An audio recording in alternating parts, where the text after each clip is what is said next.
தலைவர் 173 இந்த படத்தை இயக்குவது யார் அப்படிங்கிற பெரிய ஒரு பூம் பாம் இன்னைக்கு வெளியே அடிச்சிருச்சு. அதாவது தலைவரோட ரசிகரா இருக்கிற சிபி சக்கரவர்த்தி அப்படிங்கிறவர் தான் தலைவரோட 173 இயக்க போறாரு. அது அலௌன்ஸ் பண்ணிட்டு இன்னைக்கு ராஜ்கமல்ல இருந்து ரிலீஸ் ஆயிருக்கு. தலைவரோட 173 படத்தை இயக்குவது யாருன்னு ரொம்ப நாளா ஓடிட்டு இருந்த விஷயம். சுந்தர் சிக்கு அப்புறம் இந்த படத்தை யார் இயக்க போறாரு, இயக்க போறது யாரா இருக்கும், அவர் எப்படி இந்த ரஜினிகாந்த் அவர்களிடம் கதை சொல்லி தலைவரை எப்படி ஓகே வாங்கியிருப்பாரு அப்படிங்கிறது இன்னைக்கு எல்லாருமே யோசிச்சுட்டு இருக்காங்க. ஆல்ரெடி டான்னு சொல்லி ஒரு சூப்பரான ஒரு காலேஜ் படத்தை கொடுத்தாரு.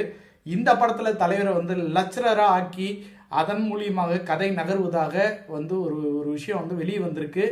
அதனால கண்டிப்பாக ஒரு காலேஜ் லெக்சரரா சூப்பர் ஸ்டார் ரஜினிகாந்த் அவர்கள் பயங்கரமான ஒரு ரோலை பண்ண போறாரு. ஃபேமிலி பிளஸ் ஃபன் எலிமெண்டோட ஒரு படம். அதாவது ரொம்ப நாள் கழிச்சு ஒரு ஃபேமிலி ஃபன் எலிமெண்டோட ஒரு படத்தை எதிர்பார்க்கலாம். அதுல எந்த விதமான மாற்று கருத்துமே இல்லை.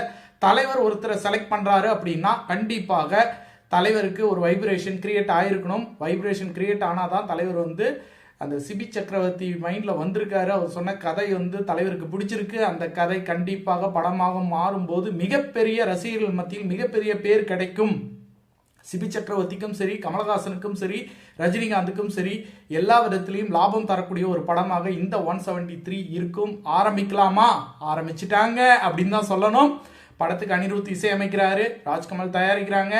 பயங்கரமான ஷார்ட் டைம்ல இந்த படம் தயாராக போகுது. 2027 பொங்கல் ரிலீஸுக்கு இந்த படம் ரெடியாக போகுதுங்கிறது தான் தற்போதைய தகவல். இனி எல்லாமே ஆரம்பிக்கலாமா தான், கொண்டாட்டம் தான். இனி எல்லாமே கொண்டாட்டமாக தான் இருக்க போகுது. வெயிட் பண்ணி பார்ப்போம்.